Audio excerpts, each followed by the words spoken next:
bawat ng iyong katawan. May kilala ko dito nag-ahit na daw. Presko. Presko, tsaka mainit ng panahon.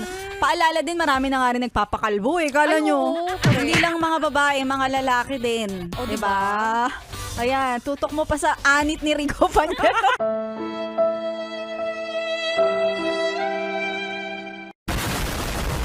Ay, baka may ma-reveal, wag niyo masyado i-zoom.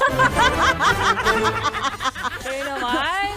Eh, bukod sa pag-aahit, like a barista, ano pang mga paghahanda ang ginagawa mo ngayon para sa Valentine's Wala Day? naman masyado kasi hindi naman ako dapat yung maghanda. Ay, ready nyo rin yung mga bibig ninyo. Kasi susubukan ng malaki. O, sabi ko nga nako, pag binigyan talaga ako ng chocolate, kahit pinagbigay kakainin ko. Sarap. Saka dapat talaga mag-ready ka. Papasok ka muna eh. Galing ka ng work eh. So maliligo ka na. Oo.